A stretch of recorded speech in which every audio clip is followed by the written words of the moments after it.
चाचा चौधरी और शिकारी लक्कड़बग्गा सिंह। शिकारी लक्कड़बग्गा सिंह चाचा चौधरी के घर पर आया। चाचा जी, आप भी कैसी जगह रहते हैं जहाँ कोई जंगल ही नहीं?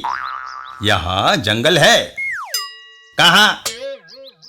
मैं आपको वहाँ तभी ले चलूंगा जब आप वायदा करें कि किसी जानवर को नहीं मारेंगे। मैं वचन देता हूँ। चाचा चौधरी चल पड़ते हैं।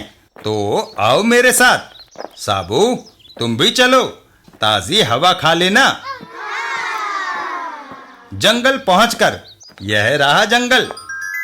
वाह, चारों तरफ हरियाली ही हरियाली है। तभी उसकी नजर एक जंगली भैंसे पर पड़ती है। वह रहा एक जंगली भैंसा। वह अपनी बंदूक उस पर तान देता है। लक्कड़बग्गा, तुमने तो किसी जानवर को ना मारने का वचन दिया था। कैसा वचन? कौन सा वचन? मुझे कुछ याद नहीं। कमाल है। लक्कड़बग्गा सिंह गोली चलाता है। अरे, कमबख्त निशाना चूक गया। भैंसा गुस्से में शिकारी की तरफ पलटा। अरे, बंदूक में गोली खत्म, कारतूस भरने का समय भी नहीं। लक्कड़बग्गा सिंह दौड़ लगा देता है। चाचा जी, बचाओ! मिस्टर लक्कड़बग्गा, कहो, वचन याद आया कि नहीं? आ गया, अच्छी तरह से आ गया, लेकिन पहले इस भैंसे से मेरी जान बचाओ। चाचा चौधरी अपनी पगड़ी खोलता है। चल मेरी पगड़ी, दिखा कमाल। वह भागते हुए भैंसे के ऊपर फंदा फेंकते हैं। पकड़ लिया। लेकिन अरे साबू, जरा आना मदद को, यह तो मुझे ही खींचे लिए जा रहा है। आया चाचा जी। साबू पगड़ी को पकड़ लेता है। जरा मैं भी देखूं भाई कि तुझमें कितना दम है। रुक गया, भैंसा रुक गया। बाप रे, इसे रोकना कितना मुश्किल था। चलो, जान बची लाखों पाए। पर वह कमबख्त लक्कड़बग्गा सिंह कहाँ चला गया? लक्कड़बग्गा सिंह, मैं यहाँ हूँ चाचा जी। अगर वह भैंसा चला गया हो तो मैं नीचे उतर आऊं। है?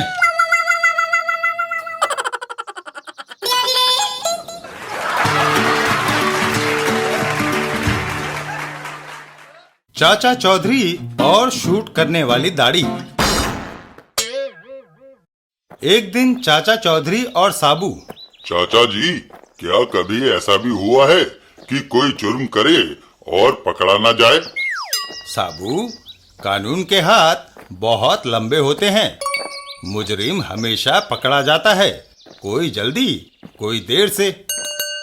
अगर मुजरिम बहुत चालाक हो और सारा काम बड़ी सफाई से करे तो भी वह कहीं ना कहीं गलती कर जाता है और ये उसको पकड़वाने में कारगर सिद्ध होती है। तभी एक आदमी उनके सामने आता है। आप आगे ना जाइए, वहां दाढ़ी शूट खड़ा है जो राहगीरों को लूट लेता है। उसने मुझे भी लूट लिया। तुम तो काफी ताकतवर लगते हो, फिर कैसे मात खा गए? क्या उस बदमाश के हाथ में बंदूक है? उस डाकू के दोनों हाथ कटे हुए हैं। ये बात सुनकर साबू हंस देता है। हा हा हा हा। तुम एक हाथ कटे से लुटाए? ये हंसने की बात नहीं है। डाकू दाढ़ी शूट ने मुझ पर गोली चलाई, पर मैं बच गया। इससे पहले कि वह दूसरी गोली चलाता, मैंने सारा धन उसके आगे रख दिया। तुम्हारी बात समझ में नहीं आती। सुनो, मैं पहलवान धोबी पटक हूँ। शहर में दंगल था। लाखों की भीड़ के सामने मैंने सबसे नामी पहलवान को पछाड़ दिया। लोगों ने खुशी के मारे मुझे कंधे पर उठा लिया और 1 लाख रुपया भेंट किया।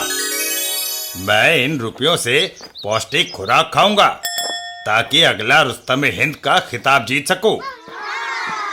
तभी रास्ते में एक दाढ़ी वाला बदसूरत और नाटा आदमी मेरे सामने आया। वह बैग नीचे रख दो। इस वक्त चिल्लड़ जेब में नहीं है, नहीं तो मैं तुम्हें जरूर भीख दे देता। मैं भीख की नहीं, उस बैग की बात कर रहा हूँ।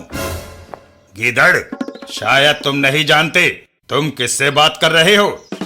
एक बार गलती से एक चोर मेरे घर में घुस आया था। मैंने उसकी इतनी हड्डियां कड़काई कि उसने तय किया कि दोबारा कभी वह पहलवान के घर में सेंध नहीं लगाएगा। तुम शायद मरना चाहते हो। तुम्हारे तो दोनों हाथ नहीं है, तुम शरीर पर बैठी मक्खी भी नहीं उड़ा सकते। तभी गोली का एक धमाका हुआ और गोली मेरे कान के पास से गुजरी।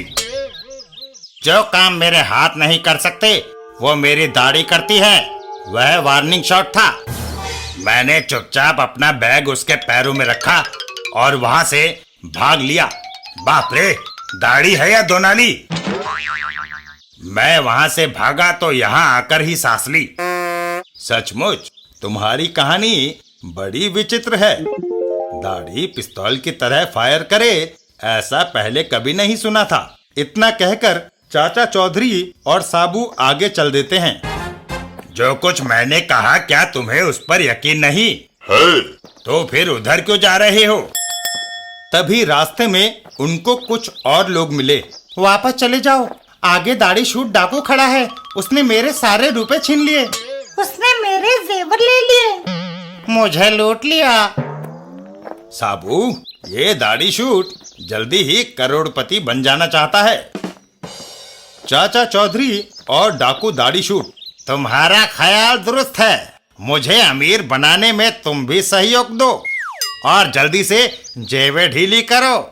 हमसे शायद तुम्हें चंदा ना मिले। चाचा चौधरी की बात सुनकर डाकू दाढ़ी शूट को गुस्सा आ जाता है। बदतमीज, जबान लड़ाता है। चूहे, तेरी ये हिम्मत! साबू दाढ़ी शूट की ओर बढ़ता है। तुमने बहुत लोगों को लूटा और सताया है। मैं तुम्हें पकड़कर पिंजरे में बंद कर दूंगा। लेकिन दाढ़ी शूट साबू पर फायर कर देता है। ओह! तुमने मेरा गुस्सा और भी भड़का दिया है। मुझे छोड़ दो, मुझे छोड़ दो। मैं तुम्हें मसलने जा रहा हूँ। नहीं साबू, इसे मत मारना, इसे जमीन पर उतारो। साबू डाकू दाढ़ी शूट को जमीन पर उतार देता है। तुम्हें चाचा चौधरी का शुक्रगुजार होना चाहिए। शायद उन्हें तुम्हारी टूटी बाजुओं पर रहम आ गया है। किन बाजुओं की बात करते हो साबू? ये तो नकली हैं। प्लास्टिक की चमक दूर से दिखाई दे जाती है। साबू चौंक जाता है। दाढ़ी से गोलियां चलने का रहस्य? चाचा चौधरी डाकू दाढ़ी शूट की दाढ़ी उठाते हैं। वह इसके असली हाथ हैं, जो पिस्तौल थामे रहते थे। जब पिस्तौल चलती थी तो लगता था गोलियां दाढ़ी से आ रही है। दाढ़ी तो घनी और लंबी है। वह भी नकली है साबू। दरअसल यह आदमी गंजा है। तुमने लोगों से छुपा धन कहाँ छुपाया है? डाकू दाढ़ी शूट उन्हें अपने साथ लेकर चल पड़ता है। जब सारा भेद खुल गया तो रुपए पैसों के बारे में भी बता दूं। आओ मेरे साथ, गुफा के अंदर चलो। गुफा के अंदर? तुम तो काफी धन इकट्ठा कर चुके थे। इन सब की गठरी बांधो। थोड़ी देर के बाद, मुझे कहाँ ले जा रहे हो? पुलिस थाने।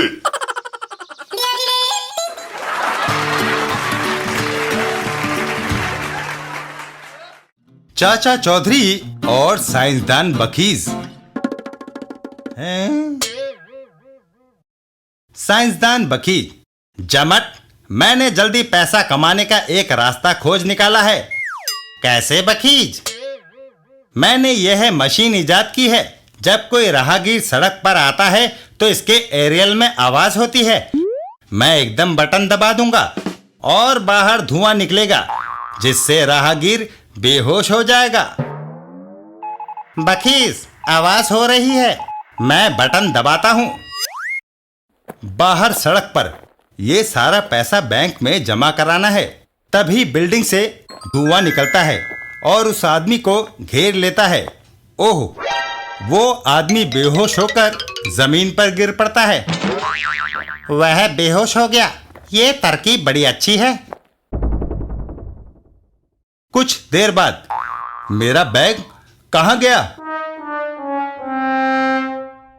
जाकर पुलिस को रिपोर्ट करनी चाहिए। इधर मकान के अंदर बखीज, लो नोटों से भरा हुआ बैग। वाह, 2-4 को और लूट लें, फिर हम शहर छोड़कर कहीं गायब हो जाएंगे। तभी कोई और आ रहा है। बाहर सड़क पर चाचा जी, आप बहुत पीछे रह गए। साबू नया जूता काट रहा है, इसलिए जल्दी चल नहीं पा रहा। तभी बिल्डिंग में से गहरा धुआं निकलकर साबू को घेर लेता है। इस मोहल्ले के लोग कैसे हैं जिनकी अंगीठियां इतना धुआं छोड़ती है? अरे, इस पर तो धुएं का असर नहीं हुआ। साइंसदान बखीज, अगर ये धुएं से बेहोश नहीं हुआ तो मैं इसे लाठी से बेहोश करता हूँ। अबे क्या करता है? वह लाठी का वार साबू के सिर पर कर देता है। है ये तो गया काम से। साबू उसे मुट्ठी में जकड़ लेता है। कहो, तुम्हारे साथ क्या सलूक किया जाए? इधर वो आदमी और पुलिस इंस्पेक्टर, बताओ वारदात कहाँ पर हुई? इंस्पेक्टर साहब, ज्यादा दूर जाने की जरूरत नहीं, ये रहा मुजरिम। आए